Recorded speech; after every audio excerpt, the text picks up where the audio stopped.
দোল উৎসবে তৎপর বন দপ্তর, বনকর্মীদের ছুটি বাতিল। একেবারে দোরগোড়ায় দোল উৎসব। পলাশের টানে দূরদূরান্ত থেকে জেলা পুরুলিয়ায় ছুটে আসেন পর্যটকেরা। দোল উৎসবে একদিকে মানুষজনেরা যেমন রঙিন উৎসবে মেতে ওঠেন, ঠিক একই রকমভাবে পুরুলিয়ার প্রকৃতি প্রাকৃতিক নিয়মে রঙিন হয়ে ওঠে।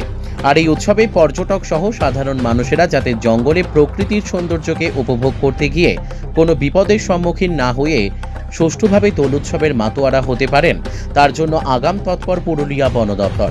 যে কারণে আগেভাগে ছুটি বাতিল করা হয়েছে পুরুলিয়ার বন আধিকারিক সহ বন কর্মীদের। এ বিষয়ে পুরুলিয়া বিভাগের ডিএফও অঞ্জন গুহ বলেন, দোল উৎসবে পুরুলিয়ার পর্যটন বা প্রাকৃতিক সৌন্দর্যকে উপভোগ করতে পর্যটকেরা আসবেন। সেখানে আমরা কোনোরকমভাবে আমাদের ডিউটিতে কম্প্রোমাইজ করতে চাই না, যার কারণে আমাদের বন বিভাগের সমস্ত আধিকারিক ও কর্মীদের ছুটি বাতিল করা হয়েছে। অনেক সময় জঙ্গল সহ জঙ্গলের পার্শ্ববর্তী এলাকায় বৈদ্যুতিক তার ঝুলে পড়ে এবং গাছে স্পর্শ হয়ে থাকে। তাই বিদ্যুৎ দপ্তরের সঙ্গে আমরা যৌথ প্রয়াসে বিভিন্ন জায়গায় পরিদর্শন চালাচ্ছি। এছাড়া আবগারি দপ্তরের সঙ্গে যৌথ প্রয়াসে অভিযান চলছে, যাতে কোনো অবৈধ মাদকদ্রব্য বিক্রি বা তৈরি না হয়। এছাড়া পুলিশেরও গুরুত্বপূর্ণ ভূমিকা রয়েছে। পুলিশের সঙ্গে আমরা সারপ্রাইজ নাইট পেট্রোলিং করতে চলেছি, যাতে উৎসবে বা উৎসবের মুখে কোনো ধরনের অপ্রীতিকর ঘটনা না ঘটে। পুরুলিয়া থেকে বিশ্বজিৎ সিং সর্দারের রিপোর্ট, বিগ নিউজ বাংলা। একেবারে তো দোরগোড়ায় দোল উৎসব, তো দোলে কি কি ব্যবস্থা রয়েছে বন বিভাগের পক্ষ থেকে? দেখুন, প্রথমেই যেটা বলি যে আমাদের স্টাফ অফিসারদের আমরা সবার ছুটি ক্যান্সেল করেছি। হ্যাঁ, কারণ মানুষ আসবেন, পর্যটকরা আসবেন, পুরুলিয়ার পর্যটনের আনন্দ উপভোগ করবেন। এতে আমরা কোনো রকম কম্প্রোমাইজ করব না আমাদের ডিউটির ক্ষেত্রে। দ্বিতীয় যেটা আছে, দেখুন, আমরা বিদ্যুৎ দপ্তরের সাথে যৌথভাবে পরিদর্শন চালাচ্ছি। আপনারা জানেন, অনেক সময় এখন এই যে হঠাৎ করে একটু গরম পড়ছে, ঝড়ে বিদ্যুতের তার অনেক সময় কিছুটা ঝুলে পড়ে, যার জন্য জঙ্গলে আগুন লাগা বা কোনো বন্যপ্রাণী অ্যাক্সিডেন্ট হওয়ার সম্ভাবনা থাকে। সেটার একটা আমাদের পরিদর্শন চলছে। আরেকটা যেটা আমরা করছি, দেখুন, এক্সাইজ দপ্তরের সাথে যৌথ পরিদর্শন, যাতে কোনো অবৈধ মাদকদ্রব্য কেউ তৈরি না করেন।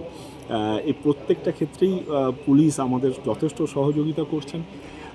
এছাড়া যেটা পুলিশের তরফ থেকে, এবার আমরা কিন্তু পুলিশ এবং ফরেস্ট যৌথভাবে সারপ্রাইজ নাইট পেট্রোলিং আমরা শুরু করতে চলেছি। সারপ্রাইজ নাইট পেট্রোলিং করে আমরা কোনো অঞ্চলে এর বন্যপ্রাণের পরিস্থিতিও যেমন দেখতে পাবো, সেখানকার ল অ্যান্ড অর্ডার সিচুয়েশনেরও একটা রিভিউ হয়ে যাবে। এটা কিন্তু আমরা যৌথভাবে করতে চলেছি।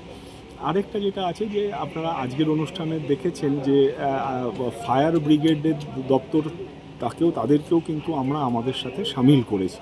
কারণ অনেক সময় আগুন লেগে যায়, সেক্ষেত্রে ফায়ার ব্রিগেডের আমাদের সহযোগিতা লাগে।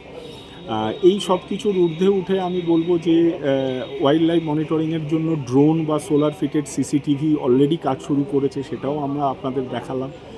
আর পর্যটক যারা আসবেন, আপনাদের মাধ্যমে তাদের কাছে আমাদের অনুরোধ যে দয়া করে রেসপন্সিবল ট্যুরিজম যেটাকে বলে, দয়া করে কাউকে না জানিয়ে রাত বিরেতে জঙ্গলে চলে যাওয়া, জঙ্গলে মাদকদ্রব্য ব্যবহার করা, এসব দয়া করে করবেন না।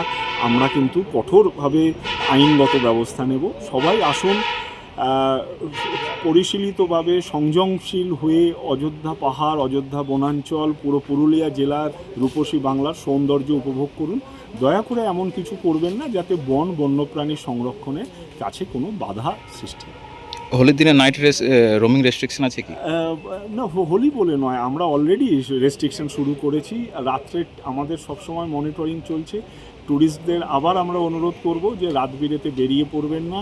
আমরা প্রত্যেক রিসর্টে এবং লজে কি করবেন কি করবেন না তার লিস্ট দিয়ে রেখেছি। দয়া করে সেগুলো মেনে চলুন, প্রশাসনের সাথে সহযোগিতা। Thank you.